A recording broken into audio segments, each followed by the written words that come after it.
কিছু সম্পর্ক আছে যেগুলো আল্লাহ নিজের হাতে নষ্ট করে দেন, যেন বান্দার জীবন নষ্ট না হয়। কারণ আল্লাহ হলেন উত্তম পরিকল্পনাকারী। আল্লাহ বলেন, আমি হলাম উত্তম পরিকল্পনাকারী এবং আমি জানি বান্দার জন্য কোনটা ভালো কোনটা মন্দ। কাউকে জীবনসঙ্গী করার আগে তার রূপ বা বাপের টাকা দেখবেন না, দেখবেন তার রাগ। যে মানুষটা রেগে গেলে আপনাকে জঘন্য ভাষায় অপমান করে, সে আর যাই হোক কখনো আপনার আপন হতে পারে না। মনে রাখবেন, সুন্দর চেহারা কয়েক বছর পর নষ্ট হয়ে যায়, কিন্তু একটা সুন্দর মন আর ভালো ব্যবহার আপনার সংসারটাকে জান্নাত বানিয়ে রাখবে। রূপ নাকি গুণ, কোনটা বেশি জরুরি? কমেন্টে লিখে যাবেন।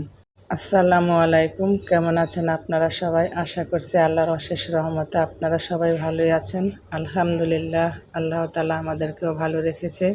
প্রতিবারের মতো আজও নতুন একটা ভিডিও নিয়ে আপনাদের মাঝে হাজির হলাম। আশা করি আমার আজকের ভিডিওটা আপনাদের কাছে ভালো লাগবে।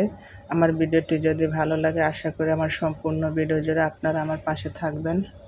যাই হোক, আমার আজকের ভিডিওটি শুরু করলাম হলো এই নদীর প্রাকৃতিক দৃশ্য দিয়ে। আর এরকম দৃশ্য দেখতে খুবই ভালো লাগে। ছেলেকে যখন মাদ্রাসায় দিয়ে আসি, তারপরে এই জায়গায় বসে একটু রেস্ট নেই, কারণ এই জায়গায় অনেক মানুষ বসে বসে কথাবার্তা বলে। অনেকে আছেন সকালে এই জায়গায় হাঁটতে যায়, আবার অনেকে আছেন এই জায়গায় বাজার করতে যায়, আবার অনেকে আছেন ছেলে মেয়েকে স্কুল মাদ্রাসায় দিয়ে এসে এই জায়গায় বসে রেস্ট করে। চতুর্পাশ থেকে আলো বাতাস আসে, আবার তারপরে হলো নদীর চারপাশ থেকে তো অনেক বাতাস আসে। আর আমি প্রতিদিন আমার ছেলেকে দিয়ে এসে এই জায়গায় কতক্ষণ রেস্ট নিয়ে তারপরে বাসায় চলে আসি। এরপরে তো বাসায় এসে কতগুলো কাপড় চোপড় ধুয়ে রেখেছিলাম, এগুলোকে এখন শুকাতে দিয়ে দিচ্ছি। আর দেখতে দেখতে কখন যেন রমজান মাস আসলো, তারপর আবার রমজান শেষ হয়ে যাচ্ছে। আসলে রহমতের মাস, বরকতের মাস কখন আসে কখন শেষ হয়ে যায় টেরই পাওয়া যায় না।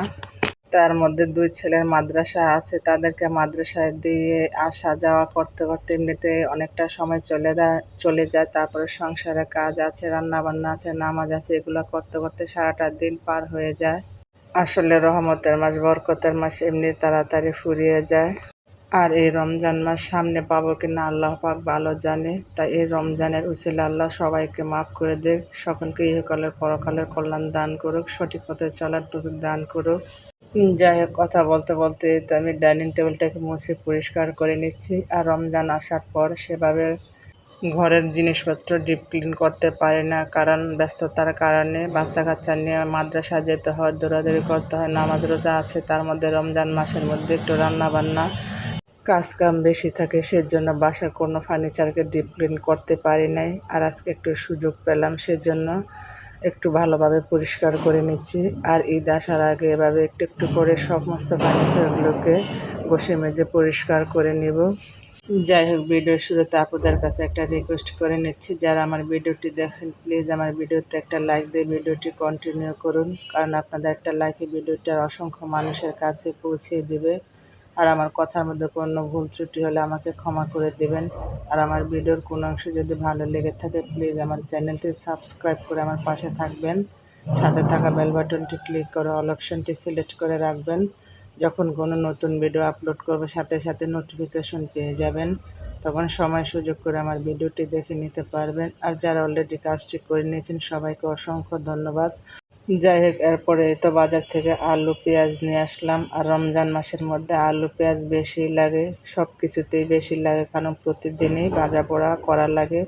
আর আমার বাসায় প্রতিদিনই ইফতারি বানানো লাগে, কারণ আমার ছেলেমেয়েরা প্রতিদিন ইফতারি খেতে পছন্দ করে। ইফতারি ছাড়া যেমন ইফতারি জমে না। আর গত বছরের তুলনায় এবারও আমি ইফতারি খেতে খুবই পছন্দ করি, আমার কাছে খুবই ভালো লাগে, তাই প্রতিদিনই ইফতারি বানানো লাগে। আর রমজান মাস বলে কথা, আর রমজান মাসে তো ইফতারি ছাড়া চলেই না। আর আমরা যেগুলো ক্ষতি হয় সেগুলোই খেতে বেশি পছন্দ করি। যাই হোক, এরপরে তা আলু পেঁয়াজ রসুন এগুলোকে গুছিয়ে নিলাম। এরপরে কিছু মরিচ এনেছিলাম, মরিচগুলোকে ভুটা ফেলে এখন একটা বক্সের ভিতরে করে ফ্রিজের মধ্যে রেখে দেবো। আর এভাবে ফ্রিজের ভিতরে রাখলে অনেক দিন ভালো থাকে। আর এই তো কিছু বেগুন নিয়ে আসলাম বেগুনি বানানোর জন্য। আর আমি এ রোজার মধ্যে একদিনও বেগুন আনি নাই বেগুনি বানানোর জন্য, আজকে আনলাম। আর বেগুনি খেলে আমাদের শরীর চুলকায়, অ্যালার্জির সমস্যা, কিছু কিছু মানুষের স্বভাব আছে বেগুনের মতো, বেগুন খেলে তো চুলকায়। আর কিছু মানুষ আছে মানুষের ভালো দেখলে চুলকানি শুরু করে দেয়। কচু পাতাটা দেখতে যেমন সবুজ কিন্তু ভিতরটাতে চুলকানিতে ভরা, আর মানুষের স্বভাবটা হলো এরকম, দেখতে সুন্দর ভিতরটা খুব নোংরা। অতীতে মানুষের কাপড় ছিল নোংরা আর মন ছিল পরিষ্কার, আর বর্তমান সমাজে মানুষের কাপড় খুব পরিষ্কার কিন্তু মন খুব নোংরা। আর এটাই বাস্তব, এটাই মানুষের চরিত্র। আর এই কথাগুলো বললাম হলো আমার বাস্তব অভিজ্ঞতা থেকে, কেউ মনে কিছু নেবেন না। আর যাদেরকে উদ্দেশ্য করে কথাগুলো বলেছি তারা যদি ভিডিওটি দেখে থাকেন নিশ্চয়ই তারা বুঝতে পারবেন যে তাদেরকে কথাগুলো বলেছি। যাই হোক, কথা বলতে বলতে এই তো আমি সংসারের কাজগুলোকে একটু একটু করে গুছিয়ে নিচ্ছি। এরপরে এই তো রান্না বান্না শুরু করে দিলাম। আর আমি আজকে কচুর মুখে দিয়ে মাছ দিয়ে রান্না করে নিচ্ছি। আর কচুর মুখে আমার ছেলেরা পছন্দ করে, আমার কাছে ভালো লাগে না।